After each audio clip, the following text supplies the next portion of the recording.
Community radio ബെൻസിഗറിൽ ഇപ്പോൾ ജീവിതയാത്രയിലൂടെ തയ്യാറാക്കി അവതരിപ്പിക്കുന്നത് സുരേഷ് പെരിനാട്. എല്ലാ മാന്യശ്രോതാക്കൾക്കും കമ്മ്യൂണിറ്റി റേഡിയോ ബെൻസിഗർ അവതരിപ്പിക്കുന്ന ജീവിതയാത്രയിലൂടെ എന്ന പ്രോഗ്രാമിലേക്ക് സ്വാഗതം. ഞാൻ സുരേഷ് പെരിനാട്.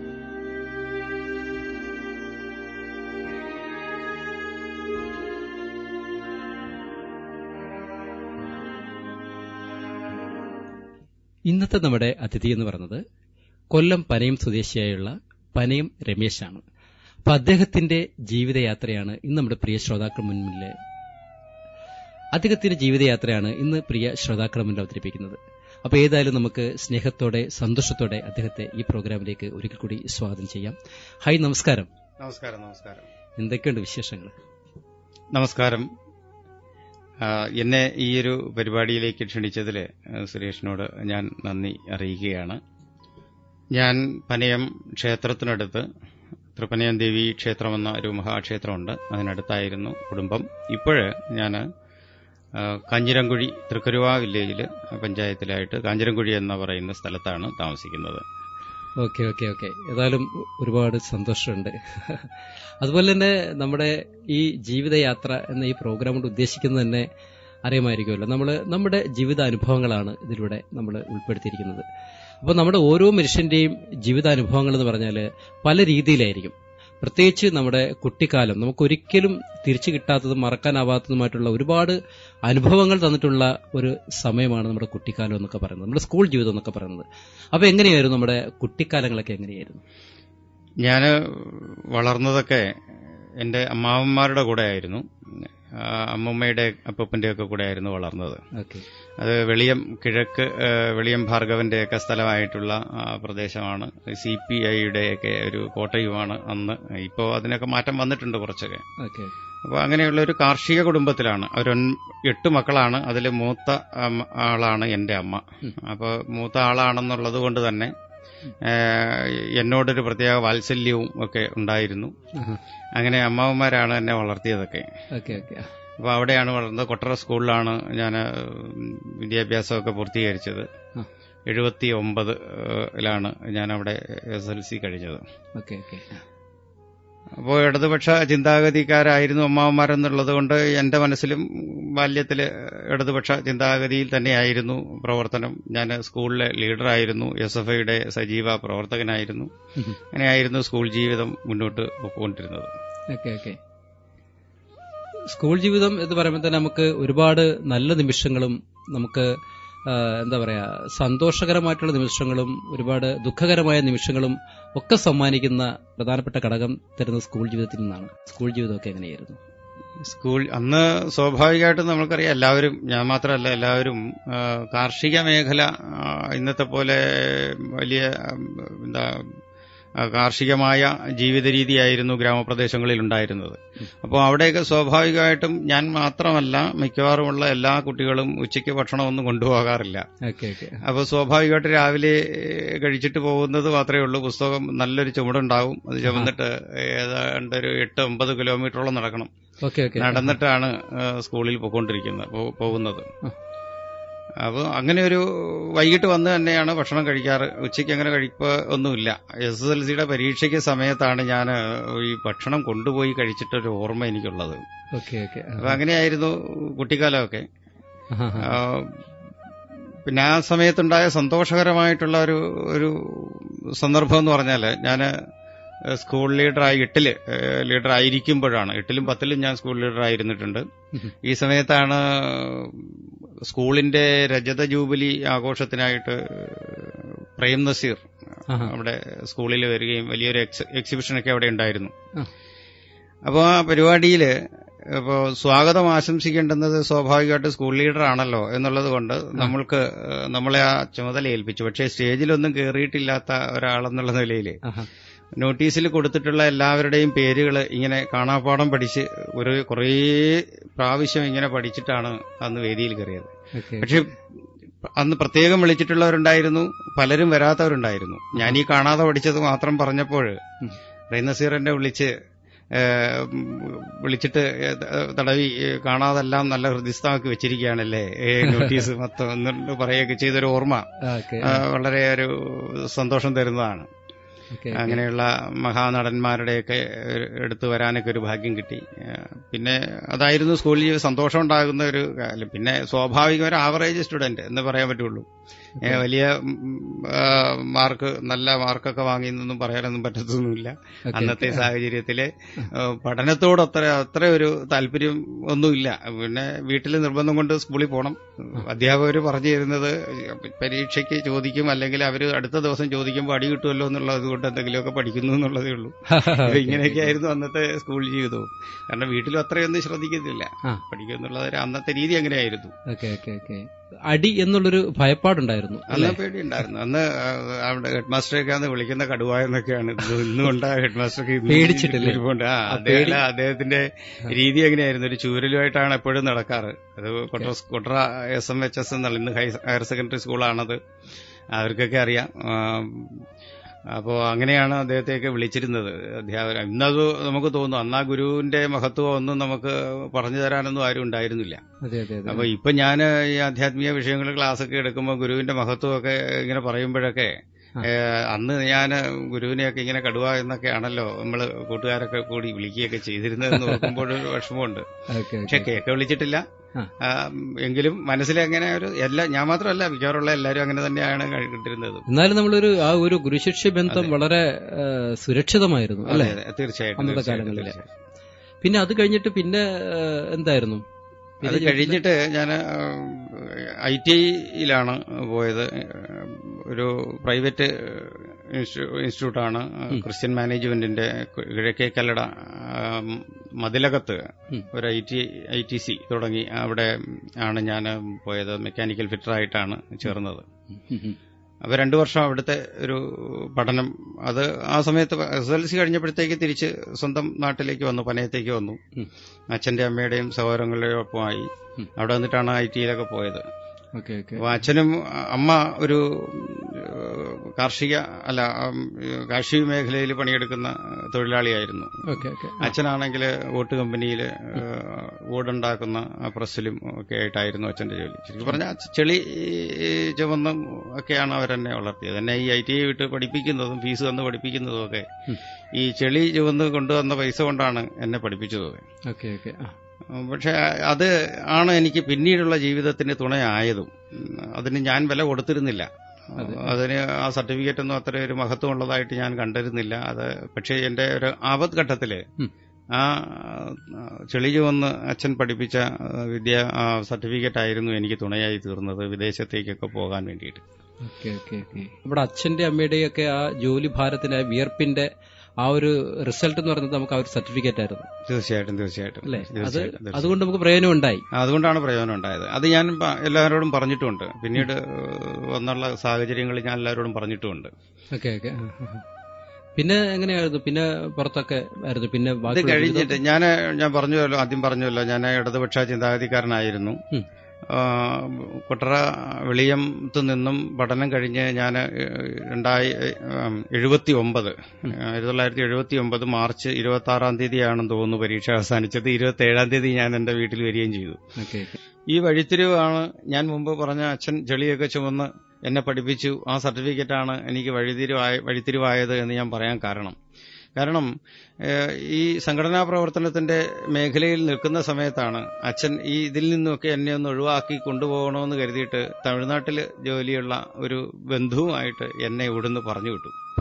അവിടെ ആ സമയത്ത് തിരുച്ചിറപ്പള്ളി അവിടെയാണ് പോയത്. തിരുച്ചിറപ്പള്ളിയില് BHELന്റെ ഒരു ബ്രാഞ്ച് ഉണ്ട്. അവിടെ അതിലേക്ക് മെക്കാനിക്കൽ ഫിറ്ററെ എടുക്കുന്ന ഒരു സന്ദർഭത്തിലാണ് ഞാൻ അവിടെ ചെല്ലുന്നത്. അപ്പൊ തമിഴ് പത്രത്തിൽ വന്ന പരസ്യം കണ്ടിട്ട് എന്നെ ആ ബന്ധു കൊണ്ടുപോയിട്ട് ഇന്റർവ്യൂവിന് പങ്കെടുപ്പിക്കുകയും 18 പേരെ വേണ്ടുന്നതിന് 12 പേരെ അതിൽ ഇന്റർവ്യൂവിന് ഹാജരായതുള്ളൂ. ആ 12 പേരെ അവർ സെലക്ട് ചെയ്യുകയും ചെയ്തു. 1 വർഷം പ്രൊബേഷൻ പീരീഡ് ആയിരുന്നു. 1 വർഷം നമുക്ക് എക്സ്പീരിയൻസിന് വേണ്ടിയിട്ടുള്ള പഠനവും ഒക്കെ ആയിട്ട് നിൽക്കുന്ന സമയമായിരുന്നു. പക്ഷെ 9 മാസം ആയപ്പോൾ ഞാൻ നാട്ടിലേക്ക് ദീപാവലിയുടെ ഒരു വെക്കേഷന് കുറച്ച് ദിവസം അവധിയുണ്ടല്ലോ എന്ന് കരുതി വന്നു. പിന്നെ തിരിച്ചു പോയില്ല. ഇവിടെ വന്ന് ഈ സംഘടനാ പ്രവർത്തനവുമായിട്ടൊക്കെ ബന്ധപ്പെട്ട് അതിന്റെ ഒരു താല്പര്യത്തില് ജോലി ഇനിയും കിട്ടുമല്ലോ എന്ന് കരുതിയിട്ട് അത് നിസ്സാരമായി കണ്ടു. പക്ഷെ അത് നീക്കം ചെയ്ത കാര്യമാണ് പിന്നീട് അച്ഛൻ അറിയുന്നത്. അവിടുന്ന് നീക്കം ചെയ്ത കാര്യമാണ്. അതിനെ തുടർന്ന് കുറച്ച് ബുദ്ധിമുട്ടുകൾ വീട്ടിലുണ്ടായി. അച്ഛന്റെ ഭാഗത്തു നിന്നും കുറെ പ്രശ്നങ്ങൾ ഉണ്ടായിരുന്നു. അച്ഛനുള്ളപ്പോൾ വീട്ടിൽ പോകില്ലായിരുന്നു. അപ്പൊ അങ്ങനെയൊക്കെ ഉണ്ടായിരുന്നു. പിന്നെ സംഘടനാ പ്രവർത്തനമായിട്ട് ഇങ്ങനെ മുഴുവൻ സമയം അതിനു വേണ്ടിയിട്ട് നടന്നു. ജീവിതത്തിന്റെ പ്രതിസന്ധി ഘട്ടം വന്നപ്പോൾ, സാമ്പത്തികം ഒരു ഘടകമാണല്ലോ, പ്രതിസന്ധി ഘട്ടം വന്നപ്പോൾ ജോലി ഒരു അത്യാവശ്യ ഘടകമാണ് എന്ന് കണ്ട സമയത്ത് എനിക്ക് ഒരു ജോലിക്ക് വേണ്ടിയിട്ട് ഞാൻ ഒരു നിസാരമായി കണ്ട് തഴഞ്ഞിരുന്ന ആ ITI സർട്ടിഫിക്കറ്റ് ഞാൻ തേടിയെടുക്കുകയും അച്ഛൻ ചിളയുമെന്ന് പഠിപ്പിച്ച ആ സർട്ടിഫിക്കറ്റാണ് എന്നെ പിന്നീട് ഗൾഫ് ജീവിതത്തിലേക്ക് പ്രേരണയായി എനിക്ക് തീരുകയും ചെയ്തത്. ക്ഷേത്രങ്ങളിൽ കൂടുതൽ സജീവമാവുകയും അപ്പോൾ ഈ ഭാഗവത പുരാണങ്ങളും പോലുള്ള പാരായണങ്ങളെല്ലാം അന്ധവിശ്വാസങ്ങളാണെന്ന് കരുതിയിരുന്ന കുട്ടിക്കാലത്തിൽ നിന്നും ഇതിനെയൊക്കെ ഒന്ന് പഠിക്കണമെന്നൊരു ചിന്ത വരികയും അങ്ങനെ തൃപ്പനയം ദേവീക്ഷേത്രത്തിലിരുന്നാണ് ഇതൊക്കെ വായിച്ചു പഠിച്ചത്. അന്നത്തെ മേൽശാന്തിയായിരുന്ന തിരുമേനി തന്നെ തെറ്റ് കാണുന്ന സമയത്ത് വിളിച്ച് എന്നെ ഉപദേശിക്കുകയും ഒക്കെ ചെയ്യുമായിരുന്നു. അങ്ങനെ തൃപ്പനയത്ത് ഭഗവതിയുടെ മുമ്പിലിരുന്നാണ് ഈ ഗ്രന്ഥങ്ങൾ വായിച്ചു പഠിക്കാൻ തുടങ്ങിയത്. അങ്ങനെ തുടങ്ങി അതിൽ നിന്ന് പിന്നീട് പ്രഭാഷണങ്ങളിലേക്കും ബാലഗോകുലം എന്ന് പറയുന്ന കലാസാംസ്കാരിക സംഘടനയുടെ പ്രവർത്തനത്തിലേക്കൂടെ ചിന്തിച്ചപ്പോൾ കുട്ടികൾക്ക് ഈ പുരാണ കഥകൾ പറഞ്ഞു കൊടുക്കുവാനുള്ള ഒരു വേദി ഉണ്ടായപ്പോൾ ഈ ഭാഗവത കഥകളൊക്കെ അവർക്ക് പറഞ്ഞു കൊടുക്കാൻ വേണ്ടിയിട്ട് കൂടുതൽ പഠിക്കുകയും ചെയ്തു. ആ കഥകൾ പറച്ചിലൂടെയാണ് എന്നെ പ്രഭാഷണ രംഗത്തേക്ക് എത്തിക്കുന്നത്. അങ്ങനെ ആധ്യാത്മികമായ പ്രഭാഷണ രംഗത്ത് നിരവധി തവണ 19ാമത്തെ വയസ്സ് മുതൽ തന്നെ ഞാൻ മറ്റു ജില്ലകളിലേക്കൊക്കെ പ്രഭാഷണത്തിന് പോയിട്ടുണ്ട്. അതിൽ കാതലുണ്ടായിട്ടൊന്നുമല്ല, എങ്കിലും ആ കാലഘട്ടത്തില് ഈ ആധ്യാത്മികമായ മേഖലയിൽ ഒരു കൊച്ചു പയ്യൻ ഒക്കെ പ്രഭാഷണം നടത്തുന്നത് ഒരു കൗതുകം എന്നുള്ളത് കൊണ്ട് ആൾക്കാരൊക്കെ എല്ലാവരും വിളിച്ചോണ്ട് പോകുമായിരുന്നു. അങ്ങനെ ആശ്രാമം ശ്രീകൃഷ്ണസ്വാമി ക്ഷേത്രത്തില് 2-3 പ്രാവശ്യം പ്രഭാഷണം ഇങ്ങനെ നടത്തിയപ്പോഴാണ് എന്റെ കൂടെ അന്ന് ഞാൻ എല്ലാം RK ഹാർഡ്വെയർസ് എന്ന് പറഞ്ഞൊരു സ്ഥാപനത്തില് വർക്ക് ചെയ്യുകയും ചെയ്യുന്നുണ്ട്, സംഘടനാ പ്രവർത്തനവും ചെയ്യുന്നുണ്ട്. അപ്പോൾ അവിടെ ജോലി ചെയ്യുന്ന എന്റെ സുഹൃത്ത് തന്നെയാണ് ഇനി നിങ്ങൾക്ക് കഥാപ്രസംഗം പറയുകയാണെങ്കിൽ മാത്രമേ ആശ്രാമത്ത് വേദി തരികയുള്ളൂ എന്ന് പറഞ്ഞു. അങ്ങനെ ഒരു വാശി ഉണ്ടായി. ഞാൻ പറഞ്ഞു, നിങ്ങൾ എനിക്ക് വേദി തന്നാൽ, ആശ്രാമം പോലെ ക്ഷേത്രങ്ങളിലൊക്കെ മഹാത്മാക്കളുടെയൊക്കെ പരിപാടികളാണ്, വലിയ വലിയ കാതികന്മാരുടെ പരിപാടി നടക്കുന്നിടത്ത് കഥാപ്രസംഗം എന്താണെന്ന് പോലും അറിഞ്ഞുകൂടാത്ത ഞാൻ, പാട്ടിനെ കുറിച്ചൊരു താളവും മേളവും ഇല്ലാത്ത ഞാൻ എങ്ങനെയാണ് പോവുക എന്നുള്ളത് കൊണ്ട് അതിനെക്കുറിച്ച് അവിടെ നടക്കില്ല എന്നൊരു ധാരണയിലാണ് ഞാൻ ഒരു വാശിയിൽ പന്തയം വെക്കുകയും ഒക്കെ ചെയ്തത്. പക്ഷെ അവര് അതിന്റെ സംഘാടക സമിതിയിലുള്ള ആളായിരുന്നു അദ്ദേഹം. ശ്രീകുമാർ എന്നാണ് പേര്. പുള്ളിക്ക് അദ്ദേഹം പോയിട്ട് ഹരികഥാ കാലക്ഷേപം എന്ന് പറഞ്ഞൊരു അപേക്ഷ കൊടുത്തു. അപ്പോൾ എല്ലാ ഭാരതീയ കലാരൂപങ്ങളും ഉണ്ടാകണമെന്ന് ഒരു വ്യവസ്ഥ ഉണ്ടായതുകൊണ്ട്, അപ്പോൾ പേര് അത്ര പ്രസിദ്ധമല്ലാത്ത ഒരാളാണെങ്കിലും ഹരികഥാ കാലക്ഷേപത്തിന് ഇപ്പോൾ ആരും ഇല്ലല്ലോ, അപ്പം വെക്കാവുന്നുള്ളത് കൊണ്ട് 2 മണിക്കൂർ സമയം എനിക്ക് അതിന് തന്നു. നോട്ടീസ് കൊണ്ട് തന്നിട്ടാ പറയുന്നത് ഇനി 10 ദിവസമുണ്ട് നിങ്ങൾ കഥ പറയണമെന്ന്. അപ്പോൾ ഞാൻ പറഞ്ഞു, അയ്യോ അതെനിക്ക് വശമില്ല, ഞാൻ പഠിച്ചിട്ടില്ല, മാത്രമല്ല അതങ്ങനെ കേൾക്കാനും പോവില്ല. അപ്പം നടത്തുകയാണെങ്കിൽ പുള്ളി ദക്ഷിണയായിട്ട് 300 രൂപ എനിക്ക് തരും, നടത്തിയില്ലെങ്കിൽ 10,000 തിരിച്ചു കൊടുക്കണം. ഇതാണ് പറഞ്ഞത്. അപ്പൊ ഞാൻ ആലോചിച്ചു, ഈ 10,000 ചെലവഴിച്ചാൽ ഒരു കഥ പറഞ്ഞാലോ എന്നൊരു ചിന്ത മനസ്സിൽ തോന്നുകയും, ഒരുപക്ഷെ അതൊരു ഈശ്വരാശി ആയിരിക്കാം. അങ്ങനെ അന്ന് ഞാനിത് ഈ ഒരു അവസ്ഥ വന്ന് പറയുന്നത് പെരുന്നാട് ബാലകൃഷ്ണൻ ഭാഗവതർ എന്ന് പറയുന്ന ഒരു ഹാർമോണിസ്റ്റിന്റെ അടുത്താണ്. അദ്ദേഹം സംഗീതം പഠിച്ചിട്ടുള്ള ആളാണ്, സംഗീതം ഈ കഥാപ്രസംഗത്തിനൊക്കെ സംഗീതം ചെയ്യുന്ന ആളാണ്. പക്ഷെ അതൊന്നും എനിക്കറിയില്ലായിരുന്നു. അദ്ദേഹത്തിനോട് പറഞ്ഞപ്പോഴാണ് എന്റെ പ്രഭാഷണങ്ങളൊക്കെ കേട്ടിട്ടുള്ള അദ്ദേഹം പറഞ്ഞു, നിങ്ങൾ രമേശിന് പറയാൻ തയ്യാറാണെന്നുണ്ടെങ്കിൽ നമുക്ക് വഴിയൊരുക്കാമെന്ന് പറഞ്ഞു. അപ്പൊ ഒരു ചലഞ്ചായിട്ട് എടുത്തു. അങ്ങനെയാണ് അന്നത്തെ ഒരു കഥയും ഒക്കെ എഴുതുന്ന TV ഗോപാലകൃഷ്ണൻ സാർ, അദ്ദേഹം ഇന്ന് ജീവിച്ചിരിപ്പില്ല, അഞ്ചാലുമുട്ടി താമസിക്കുകയായിരുന്നു. അദ്ദേഹത്തിന്റെ അടുത്ത് എന്നിട്ടാണ് ഈ വിവരം പറയുന്ന സമയത്താണ് അദ്ദേഹം, ഞാൻ ഈ പ്രഭാഷണങ്ങളിലൂടെ പറയുന്ന ചില കഥകൾ പറയാൻ പറഞ്ഞു. അപ്പൊ അറിയാവുന്ന ആയിരിക്കുമല്ലോ. അപ്പൊ അങ്ങനെയാണ് ഞാൻ പ്രഭാഷണങ്ങളിൽ പല കഥകളും പറഞ്ഞ കൂട്ടത്തില് തമിഴ്നാട്ടില് തഞ്ചാവൂര് ശ്രീരംഗനാഥ ക്ഷേത്രവുമായി ബന്ധപ്പെട്ട ദേവനായികി എന്ന ഒരു കഥാപാത്രത്തിന്റെ സംബന്ധിച്ചൊരു ഭക്തിയെക്കുറിച്ച് പറയുമായിരുന്നു. ആ കഥ പറഞ്ഞു. ഈ സംഭവം പറഞ്ഞപ്പോൾ അദ്ദേഹത്തിന് വലിയ താല്പര്യമായി. അതൊരു കുറച്ചുകൂടിയൊക്കെ ഒന്ന് വലുതാക്കി തരാമെന്ന് പറഞ്ഞിട്ട് ഒരു സ്ക്രിപ്റ്റ് 2 ദിവസത്തിനകത്ത് പുള്ളി അത് എഴുതി തന്നു. പിന്നെ പെട്ടെന്ന് തന്നെ ബാലകൃഷ്ണൻ ഭാഗവതരുടെയൊക്കെ ഒരു സഹായത്തോടുകൂടി ആൾക്കാരെയൊക്കെ വിളിച്ചിരുത്തി റിഹേഴ്സലെടുത്ത് ആദ്യമായിട്ട് അരങ്ങേറ്റമാണെന്നൊന്നും പറഞ്ഞിരുന്നില്ല. ആശ്രാമത്ത് കഥ വിജയിച്ചു, അവിടത്തേക്ക് വേണ്ടി മാത്രമാണ് പറഞ്ഞത്. പക്ഷേ അത് വിജയിച്ചു കഴിഞ്ഞപ്പോൾ എല്ലാവരും തുടരണമെന്ന് പറഞ്ഞതിന്റെ അടിസ്ഥാനത്തിലാണ് പിന്നെ കാഥികൻ എന്നുള്ള ഒരു നാമം കൂടി എന്റെ പേരിനോടൊപ്പം ചേർന്നു. അങ്ങനെ തുടർന്നു. കാഥിക പരമ്പരയിൽ ഞാൻ പിന്നീട് എനിക്കൊരു ആവേശം ഉണ്ടായി. എല്ലാവരുടെയും പറച്ചില്ല. അങ്ങനെ ഝാൻസിയിലെ റാണി ലക്ഷ്മിബായി എന്ന 2ാമത്തെ കഥയെടുത്തു. അത് സംഘടനയുടെ ഒരു പ്രവർത്തകനാണ് എന്നുള്ള നിലയിൽ എനിക്ക് സംഘടനയിൽപ്പെട്ട ആൾക്കാർ പരിചയമുള്ളവരെല്ലാം പല ഭാഗത്തും കഥകൾ വെക്കുകയും ഝാൻസിയിലെ റാണി അങ്ങനെ ഒരു നല്ല ഒരു ജൈത്രയാത്ര നടത്തുകയും ചെയ്തു 2 വർഷം. പിന്നീട് ഈ പൃഥ്വിരാജ് ചൗഹാന്റെ കഥ എടുത്ത് അത് സംഗീതം ചെയ്തുകൊണ്ടിരുന്ന സമയത്താണ് പിന്നെ വിദേശത്തേക്ക് പോകാനൊരു യോഗം വരികയും അങ്ങനെ വിദേശത്തേക്ക് പോവുകയും ചെയ്തു. അങ്ങനെ ഈ കഥ അവിടെ വെച്ച് സ്റ്റോപ്പ് ആവുകയാണ് അല്ലേ? അവിടെ കഥ അവിടെ വെച്ച് സ്റ്റോപ്പ് ആയില്ല. എന്നാലും പ്രോഗ്രാം നിന്നു. അത് പിന്നെ തുടരാൻ പറ്റിയില്ല. പക്ഷേ 3 വർഷം സൗദിയിലായിരുന്നു ആദ്യം പോയത്. 3 വർഷം കഴിഞ്ഞ് തിരിച്ചു വന്നപ്പോ ലീവിന് വന്നപ്പോ ശിവരാത്രിയോടടുപ്പിച്ചാണ് വന്നത്. ആ സമയത്ത് കടവൂർ മഹാദേവ ക്ഷേത്രത്തില് ഒരു കഥ പറയാമോ എന്ന് ചോദിച്ചു വിളിച്ചു. കടവൂരും അതേപോലെ നീണ്ടകര ഒരു ക്ഷേത്രത്തിലും അവരറിഞ്ഞിരുന്നില്ല ഞാൻ പോയ കാര്യമൊന്നും. അങ്ങനെ വിളിച്ചു. അപ്പൊ ഞാൻ ഇപ്പം വിളിച്ചു ചോദിച്ചു, ബാലകൃഷ്ണൻ ബഹാദൂരടുത്ത് ചോദിച്ചു, ആർട്ടിസ്റ്റുകളുടെ ഒക്കെ കയ്യിൽ നൊട്ടേഷൻസ് ഒക്കെ കുറിച്ച് വെച്ചത് ഉണ്ടോന്ന് അറിയത്തില്ല. കാരണം ഇനിയിപ്പോ ആദ്യം മുതൽ റിഹേഴ്സൽ എടുപ്പിച്ച് കൊണ്ടുപോകാൻ പാടാണ്. അതൊക്കെ ഉണ്ടെങ്കിൽ നമുക്കൊരു ദിവസം ഒന്ന് രാവിലെ മുതൽ വൈകിട്ട് വരെ ഇരുന്നിട്ട് നമുക്ക് ഒന്നുകൂടെ ഒന്ന് ട്രൈ ചെയ്യാമെന്ന് പറഞ്ഞു. അങ്ങനെ അവരുടെ ഒരു പ്രോത്സാഹനത്തില് ആ 3 വർഷം കഴിഞ്ഞിട്ട് ഒരിക്കൽ കൂടെ പറഞ്ഞ് ഞാൻ സ്റ്റോപ്പ് ചെയ്തു. പിന്നീട് പറഞ്ഞിട്ടില്ല, കഥ പറഞ്ഞിട്ടില്ല. പിന്നെ പുറത്തു പോയതിനു ശേഷം ഗൾഫ് ജീവിതത്തില് പിന്നെ ദുബൈയിലായിരുന്നു. 3 വർഷം കഴിഞ്ഞ് ദുബൈയിലായിരുന്നു, UAE-യിലായിരുന്നു ഉണ്ടായിരുന്നത്. UAE-യില് അവിടെയും ഞാൻ ഈ സംഘടനയുടെ പ്രവർത്തകനാണെന്ന് അറിഞ്ഞ് കുറച്ചുനാൾ മാത്രമേ ഉള്ളൂ ആ അറിവില്ലാതിരുന്നത്. ആ സമയത്ത് ഞാൻ ജോലി ചെയ്ത കമ്പനിയിൽ തന്നെ എനിക്ക് കഥയും കവിതയൊക്കെ എഴുതാൻ കഴിയുമെന്ന് മനസ്സിലാക്കിയപ്പോ അവന്റെ ക്യാമ്പസ് തന്നെ എനിക്ക് എഴുതാനുള്ള മേശയും കാര്യങ്ങളും ഒക്കെ ഒരുക്കി തരികയൊക്കെ ചെയ്തു. അങ്ങനെ അവിടെ ഇരുന്ന് അവധി ദിവസങ്ങളിൽ കവിതയും കഥകളും ചെറുകഥകളും ഒക്കെ എഴുതി ഒരു മാഗസീനില് മാനസി എന്ന് പറയുന്ന ഒരു മാഗസീനിൽ പബ്ലിഷ് ചെയ്തിരുന്നു. കുറച്ച് കഥകളും കീരി പറഞ്ഞ കഥ മഹാഭാരതത്തിലെ, അതേപോലെ എന്റെ മലയാളം എന്ന് പറഞ്ഞ കവിതകൾ, അങ്ങനെ കുറച്ച് കവിതകളൊക്കെ പബ്ലിഷ് ചെയ്തിട്ടുണ്ട് അവിടെ, ചെയ്യുകയും ചെയ്തു. അത് ഇങ്ങനെ നടന്നുകൊണ്ടിരുന്ന സമയത്താണ് എന്നെ ഒരാൾ കാണുകയും നമ്മുടെ ഈ സംഘടനാ ബന്ധമുള്ള ആൾക്കാർ കാണുകയും അവരവിടുന്ന് പൊക്കിക്കൊണ്ട് പോയതിനു ശേഷം പിന്നെ എഴുതാനും പറ്റിയിട്ടില്ല. കാരണം ഈ മുഴുവനുള്ള വ്യാപിച്ചിരിക്കുന്ന സത്സംഗ് ഗ്രൂപ്പുണ്ട്. ആ സത്സംഗ് ഗ്രൂപ്പിൽ എല്ലാ ആഴ്ചകളിലും അവർക്ക് ഏതെങ്കിലും ആധ്യാത്മികമായ വിഷയങ്ങളെക്കുറിച്ച് ക്ലാസുകൾ കൊടുക്കണം. കഥകൾ പോരാ, കഥകളിൽ ഉള്ളിലുള്ള തത്വങ്ങൾ അവർക്ക് വേണ്ടത്. കഥകൾ എല്ലാവർക്കും അറിയാം. അവർക്ക് ആ താത്വികമായി അവർക്ക് വിശകലനം കിട്ടണം. അതിന് എന്നെ കൊണ്ട് കഴിയുമെന്ന് അവർക്ക് ബോധ്യമായപ്പോ പിന്നെ എന്നെ ഇരുത്തിയിട്ടില്ല അവര്.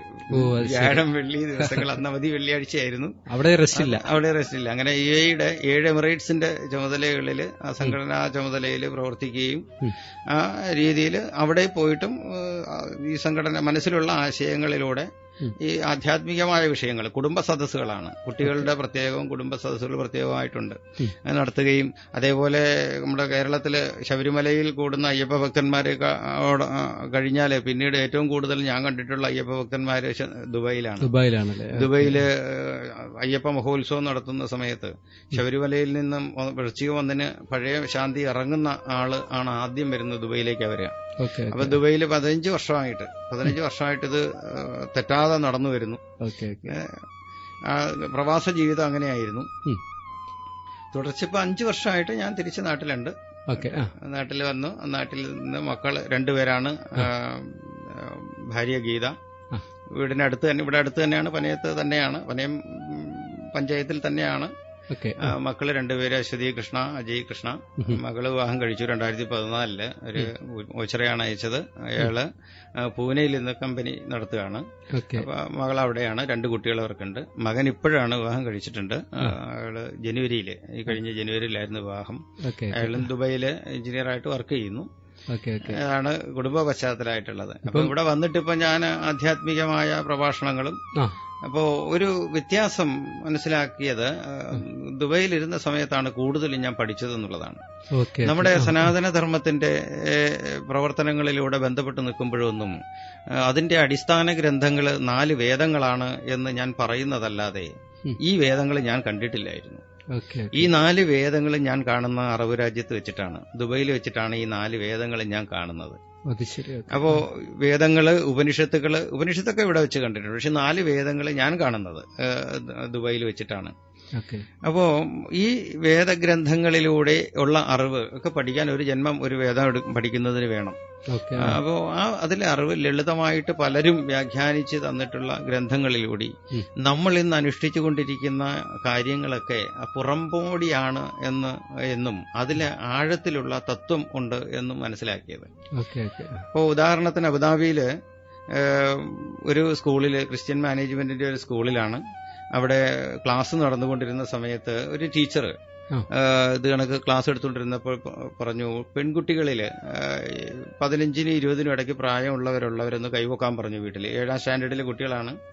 അപ്പൊ അവര് ഉള്ളവർ കൈവക്കി, ഇല്ലെങ്കിൽ ബന്ധുക്കളോ സുഹൃത്തുക്കളായിട്ടുള്ള വീട്ടുകളിലോ ഒക്കെ ഉണ്ടെങ്കിൽ പൊക്കാൻ പറഞ്ഞു. അപ്പൊ എനിക്കറിയാം, എല്ലാവരും കൈവക്കി. ക്രിസ്ത്യൻ, ഹിന്ദു, മുസ്ലിം കുട്ടികളാണ് ഉള്ള ഇന്ത്യൻ സ്കൂളാണ്. അപ്പോ ടീച്ചർ പറഞ്ഞു, ഈ പെൺകുട്ടിക്കൊരു സ്വഭാവമുണ്ട്, ദിവസം ഒരു ഗ്ലാസ് ചോര കുടിക്കണം. അത് മനുഷ്യന്റെ ആണെന്നുണ്ടെങ്കിൽ വലിയ സന്തോഷം, അത് കിട്ടാൻ ബുദ്ധിമുട്ടാണല്ലോ. അപ്പൊ പിന്നെ കോഴിയുടെയോ ആട്ടിന്റെയോ ചോരയായാലും കുഴപ്പമില്ല, തൃപ്തിപ്പെടും. ഇങ്ങനെ ഒരു ചേച്ചി വീട്ടിലുണ്ടെങ്കിൽ, ഒരു പെൺകുട്ടി വീട്ടിലുണ്ടെങ്കിൽ നിങ്ങൾക്ക് ഇഷ്ടമാകുമോ എന്ന് ടീച്ചർ ചോദിച്ചു. അപ്പോ സ്വാഭാവികമായിട്ടും കുട്ടികൾ ഭയന്നിട്ട്, അയ്യോ ഞങ്ങൾക്ക് പേടിയാണ്, ഞങ്ങൾക്ക് ഇഷ്ടമാവില്ല, മാത്രമല്ല ഞങ്ങൾക്ക് ഭയമാണ് അങ്ങനെ ഒരു ചേച്ചിയെന്ന്. അപ്പൊ ടീച്ചർ ഉടനെ ചോദിക്കുകയാണ്, അങ്ങനെയെങ്കിൽ പിന്നെ എന്തിനാണ് ഈ ഹിന്ദുക്കൾ ഭദ്രകാളിയെ പൂജിക്കുന്നത്? അപ്പോ മറ്റു മതത്തിലുള്ള കുട്ടികൾക്ക് സന്തോഷമായി, ഹിന്ദുക്കൾ തലതാഴ്ത്തി. ടീച്ചർ നിർത്തിയില്ല. പിന്നീട് ടീച്ചർ അങ്ങോട്ട് തുടങ്ങി, ഹിന്ദുക്കൾക്ക് കുറെ ദൈവങ്ങളുണ്ട്, ആനയുടെ മുഖവും വലിയ കുടവയറും അതുപോലെ എലിയുടെ പുറത്താണ് യാത്ര. എങ്ങനെ ഇതങ്ങോട്ട് ഉൾക്കൊള്ളാൻ പറ്റുക? ഒരു ദൈവമാണെന്നുണ്ടെങ്കിൽ കുളിക്കുകയില്ല, നനയ്ക്കുകയില്ല, ചുടല ഭസ്മവും വാരിപ്പൂശി പാമ്പിനെയും കഴുത്തിലണിഞ്ഞ് ഇങ്ങനെ നടക്കുന്നു. തൊട്ടടുത്തിരിക്കുന്ന ഭാര്യയാണെന്നുണ്ടെങ്കിൽ കാഞ്ചീപുരം പട്ടും 916 ഗോൾഡും ഒക്കെ ഇട്ട് ഇരിക്കുന്നു. ഇതൊക്കെ എങ്ങനെ അങ്ങോട്ട് ഉൾക്കൊള്ളാൻ പറ്റുക? ഹിന്ദു കുട്ടികൾ തല താഴ്ത്തി നിൽക്കുകയാണ്. ഈ സമയത്ത് അവര് വീട്ടിൽ വന്ന് അവരമ്മയോട് ചോദിച്ചപ്പോ അമ്മ മുടിയടിച്ചിട്ട് തുള്ളിയാൽ മതിയോ? ഈ കുട്ടികളുടെ ചോദ്യം കേട്ടിട്ട് നമ്മളുമായി ബന്ധമുള്ള ഒരു കുടുംബത്തിലെ അവര് പേരൻസ് കുട്ടിയും കൂട്ടി ഞങ്ങളടുത്ത് വന്നു. ഇങ്ങനെ ടീച്ചർ പറയുന്നു, കുട്ടികള് അവര് വിഷമത്തിലാണ്. നമ്മുടെയൊക്കെ വീടുകൾ, അപ്പോഴാണ് ചിന്തിച്ചത്, നമ്മുടെയൊക്കെ വീടുകളിൽ ഈ ദൈവങ്ങൾ ഇങ്ങനെ ഇരിപ്പുണ്ട്. എന്തിനാണ് ഈ ദൈവങ്ങൾ ഇങ്ങനെയൊക്കെ ആയത്? ഈ രൂപങ്ങൾ ഇങ്ങനെ വെച്ചിട്ട് എന്ത് അബ്സേഡിറ്റിയാണ് ഇതിന് മൊത്തം നിറഞ്ഞു നിൽക്കുന്നത്? അതിനകത്ത് ഒന്നും നമുക്കങ്ങോട്ട് ഉൾക്കൊള്ളാൻ പറ്റുന്ന ഭാവങ്ങളല്ല. അപ്പൊ അങ്ങനെ ഒരു ദൈവിക ചിന്ത വെച്ചിട്ട് എങ്ങനെയാണ് നമുക്ക് മുന്നോട്ട് പോകാൻ സാധിക്കുന്നത്? അപ്പോ ഇത് മനസ്സിലാക്കിയപ്പോൾ ശരിയാണ്, ഒരുപാട് കുട്ടികളിലും നമ്മുടെയൊക്കെ വീടുകളിലെ കുട്ടികളിലും ഇത് ഉണ്ട്. പക്ഷെ അച്ഛനമ്മമാരുടെ ആചാരാനുഷ്ഠാനങ്ങളിൽ അവർക്കത് വിഷമമായാലോ എന്ന് കരുതി ആരും പറയുന്നില്ല എന്ന് മാത്രം. അച്ഛനമ്മമാരോട് ചോദിച്ചാൽ അതിന് ഉത്തരവില്ല. എല്ലാ ദൈവങ്ങളും വീട്ടിലുണ്ടും താനും.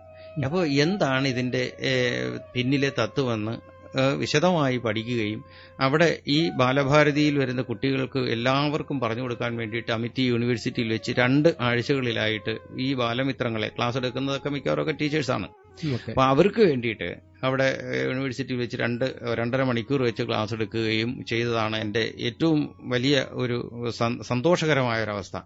അത് കഴിഞ്ഞ് നാട്ടിലേക്ക് വന്നപ്പോഴും ഞാൻ ഉത്സവ പറമ്പുകളിലും ക്ഷേത്രങ്ങളിലും ഒക്കെ ഈ ഒരു പ്രഭാഷണങ്ങളിൽ ഈ ഒരു വിഷയം ഞാൻ ആദ്യമേ ഉൾപ്പെടുത്തിയിരുന്നു.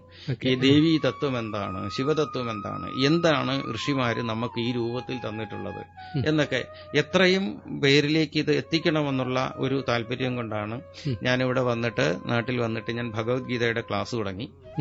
അങ്ങനെ ഒരു 10-20ഓളം പേര് വീട്ടിൽ പഠിക്കാൻ വരുമായിരുന്നു. അപ്പോ അത് കോവിഡ് വന്ന സമയത്താണ് അത് പിന്നെ ഓൺലൈനിലേക്ക് മാറി. കുറച്ചുനാൾ നിന്ന് പിന്നെ അത് ഓൺലൈനിലേക്ക് മാറി. ഭഗവത്ഗീതയുടെ ക്ലാസ്, അതുകൂടാതെ ദേവീ മഹാത്മ്യത്തിന്റെ ക്ലാസ് വെള്ളിയാഴ്ചകളിൽ 1.5 മണിക്കൂർ, രാത്രി 8 മണി മുതൽ 9 മണി വരെ. ഇപ്പൊ പിന്നെ കോട്ടയത്തുള്ള ഒരു ഗ്രൂപ്പ് എന്നോട് ചോദിച്ചു, ദുബൈയിലുണ്ടായിരുന്നവരാണ്, 1-2 പേര് ചോദിച്ചേട്ടാ ഞങ്ങൾ ക്ഷേത്ര ദർശനം എന്നും പറഞ്ഞിട്ടൊരു ഇതുണ്ട്, പരിപാടിയുണ്ട്, അതിനകത്ത് 100-300ഓളം പേരുണ്ട്, ചേട്ടന് ഏതെങ്കിലും വിഷയത്തെക്കുറിച്ച് ക്ലാസ് ഓൺലൈനിൽ എടുത്തു കൊടുക്കാൻ പറ്റുമോ എന്ന് ചോദിച്ചു. ഞാൻ പറഞ്ഞു ചെയ്യാം. അങ്ങനെ അവരുടെ ചോയ്സ് അനുസരിച്ചാണ്, ഭഗവത്ഗീതയാണ് ഏറ്റവും കൂടുതൽ പേര് പറഞ്ഞത്. അങ്ങനെ വീണ്ടും ഞാൻ ഭഗവത്ഗീതയുടെ ഒരു സെക്ഷൻ കൂടി വ്യാഴാഴ്ച 8 മണി മുതൽ 9:30 വരെ ഞാൻ ചെയ്തുകൊണ്ടിരിക്കുന്നുണ്ട്. ഇപ്പം എന്തെങ്കിലും പ്രഭാഷണങ്ങളിലൂടെയും എന്റെ ഉള്ളിലുള്ള അറിവുകൾ ആ മേഖലകളിലേക്ക് എത്തിക്കാൻ വേണ്ടിയിട്ടുള്ള ഒരു ശ്രമം ഇപ്പോഴും ചെയ്തുകൊണ്ടിരിക്കുന്നു. അതുകൂടാതെ ഏതെങ്കിലും വിശേഷ കല്യാണങ്ങൾ പോലുള്ള ചില സന്ദർഭങ്ങൾ വരുന്ന സമയത്ത് നമുക്ക് പ്രസന്റേഷനായി കൊടുക്കാൻ പറ്റുന്നത് ഞാൻ വേദങ്ങളിൽ ഏതെങ്കിലും ഒരു ഗ്രന്ഥം വാങ്ങി കൊടുക്കുകയാണ് ഇപ്പൊ ചെയ്യുന്നത്. അതിന്റെ ഒരു ദൃഷ്ടാന്തം, ഏറ്റവും വലിയൊരു കാര്യം ഇപ്പോൾ എനിക്ക് സന്തോഷകരമായിട്ടുള്ള അല്ലെങ്കിൽ ഈശ്വരാനുഗ്രഹമായിട്ട് എനിക്ക് വന്നു ചേർന്നതാണ് ഈ പ്രഭാഷണ പരമ്പരയിൽ പ്രതീക്ഷിക്കാതെ ഒരു ക്ഷേത്രത്തില്, ഇരട്ടക്കുളങ്ങര ശ്രീ മഹാവിഷ്ണു ക്ഷേത്രത്തിലേക്ക് ഒരു ദിവസം പ്രഭാഷണത്തിന് വിളിച്ചു. അപ്പോൾ അവർ പറഞ്ഞു, ഇത് കണക്ക് പ്രഭാഷണം കഴിഞ്ഞപ്പോൾ പറഞ്ഞു, ഇവിടെ 2 വർഷമായിട്ട് തുടർച്ചയായിട്ടുണ്ട്, കോവിഡ് സമയത്ത് മാത്രം ഒന്ന് മുടങ്ങിയതേ ഉള്ളൂ, അപ്പോ എത്ര നാൾ വരാൻ കഴിയും, നിങ്ങൾ തന്നെ വന്നാൽ നന്നായിരിക്കും, എത്ര ദിവസം വരാൻ പറ്റുമെന്ന് ചോദിച്ചു. ചിലര് 5-7 പ്രാവശ്യമൊക്കെ വന്നവരുണ്ട് എന്ന് പറഞ്ഞു. അപ്പൊ ഞാൻ പറഞ്ഞത് ഇതാണ്, നമ്മുടെ ഋഷിമാര് ഹിമാലയത്തോളം ഗ്രന്ഥങ്ങൾ എഴുതി ഈ മണ്ണിൽ സമർപ്പിക്കപ്പെട്ടിട്ടുണ്ട്. അപ്പോ എനിക്ക് എത്ര ആയുസുണ്ടെന്ന് എനിക്കറിയില്ല, അടുത്ത ക്ഷണം നിങ്ങൾ ഉണ്ടോ എന്ന് എനിക്കറിയില്ല. നിങ്ങൾ എത്ര കാലം എന്നെ വിളിച്ചാലും ഞാനുണ്ട് എങ്കിൽ, ഞാൻ ഈ ശരീരത്തോടു കൂടി ഉണ്ട് എങ്കിൽ ഞാൻ പ്രഭാഷണത്തിന് വരാം. അത് അറിയാവുന്നുണ്ടായിട്ടല്ല, നിങ്ങൾ എത്ര കാലം വിളിക്കുന്നു അത്രയും വിഷയങ്ങൾ ഞാൻ പഠിക്കും, ഞാൻ കൂടുതൽ പഠിക്കുകയും വരികയും ചെയ്യും എന്ന് പറഞ്ഞു. അന്ന് അവിടെ തുടങ്ങിയ പ്രഭാഷണ പരമ്പര 60 ആഴ്ചകൾ കഴിഞ്ഞ വ്യാഴാഴ്ച കഴിഞ്ഞു. വ്യാഴാഴ്ച 60ാമത്തെ പ്രഭാഷണ പരമ്പരയായിരുന്നു കഴിഞ്ഞത്. ഇതാണ് എന്റെ ഒരു ജീവിത പശ്ചാത്തലവും രീതിയും. ഇപ്പം എങ്ങനെയാ പോകുന്നു ജീവിതമൊക്കെ? ഇപ്പം നമ്മള് തിരിഞ്ഞൊക്കെ നോക്കുമ്പോൾ സന്തോഷമാണ്. വിഷമങ്ങള് വന്ന് അതൊക്കെ നിമിത്തമായിരിക്കാം. പല സന്ദർഭങ്ങളിൽ നമ്മൾ ചെയ്ത ചില പ്രവൃത്തികളിലെ ഒന്നും ചില സാഹചര്യങ്ങളില് മനഃപൂർവ്വം തഴയപ്പെട്ട ചില സംഭവങ്ങളും ഒക്കെ എന്റെ മുന്നിലുണ്ട്. അതൊരു ജീവിതത്തിന്റെ ഭാഗമാണെന്ന് കരുതി ഞാനതൊക്കെ കളയുകയാണ്, ഉപേക്ഷിച്ചു എന്ന് പറഞ്ഞാൽ മതി. പിന്നീട് ഇത്രയൊക്കെയാണ് എന്റെ ജീവിതത്തിലുള്ള സംഭവ വികാസങ്ങളാണല്ലേ. അപ്പം ഏതായാലും നമ്മുടെ സമയം പൂർണ്ണമാവുകയാണ്. ഏതായാലും ഒരുപാട് വിശേഷങ്ങൾ ഇതിനോടകം നമ്മളോട് പ്രിയ ശ്രോതാക്കളുമായിട്ട് ഷെയർ ചെയ്തു. ഏതായാലും ഒരുപാട് സന്തോഷം. ജീവിതം ഇനിയും വളരെ വളരെ അധികം മെച്ചപ്പെടട്ടെ. ഒരുപാട് സന്തോഷങ്ങളും സമാധാനവും ഒക്കെ നിറഞ്ഞതായി തീരട്ടെ ഇനിയുള്ള ജീവിതവും എന്നീ ഒരു അവസരത്തിൽ ആശംസിക്കുന്നു, പ്രാർത്ഥിക്കുന്നു. നമുക്കറിയാം, നമ്മുടെ ജീവിതം കടല് പോലെയാണ്. ഇങ്ങേ അറ്റത്തു നിന്ന് മുതൽ അങ്ങേ അറ്റത്ത് വരെ കൂട്ടിമുട്ടിക്കാനുള്ള ഒരു നെട്ടോട്ടമാണ് നമ്മുടെ ഓരോരുത്തരുടെയും ജീവിതം. ഇതിൽ ഒരുപാട് ബുദ്ധിമുട്ടുകൾ നമ്മൾ അനുഭവിക്കേണ്ടി വരും, കഷ്ടതകൾ അനുഭവിക്കേണ്ടി വരും. ഇതെല്ലാം നീന്തിക്കടന്ന് അപ്പുറത്തെത്തുമ്പോഴത്തേക്കിനും നമ്മുടെ ജീവിതം പര്യവസാനിച്ചിരിക്കും. എന്നാൽ ഒരു സത്യം മാത്രം നമുക്കറിയാം, ഒരിക്കലും അങ്ങേ അറ്റത്ത് നമുക്ക് ഒരിക്കലും എത്താൻ പറ്റില്ല എന്ന പൂർണ്ണ വിശ്വാസം അല്ലെങ്കിൽ പൂർണ്ണ ഉറപ്പ് അത് നമുക്ക് നന്നായിട്ട് അറിയാം. എങ്കിൽ പോലും എത്തും എന്ന ആ പ്രതീക്ഷയ്ക്ക് ഒരു മങ്ങലുമേൽക്കാതെ നമ്മുടെ ജീവിതം വളരെ മനോഹരമായി തന്നെ തീരട്ടെ എന്ന് ആത്മാർത്ഥമായി പ്രാർത്ഥിക്കുന്നു, ആശംസിക്കുന്നു. സ്നേഹത്തോടെ സുരേഷ് പെരുന്നാട്. ഇനി മറ്റൊരു അതിഥിയുമായി കാണുന്നവരെ തൽക്കാലം വിടാം.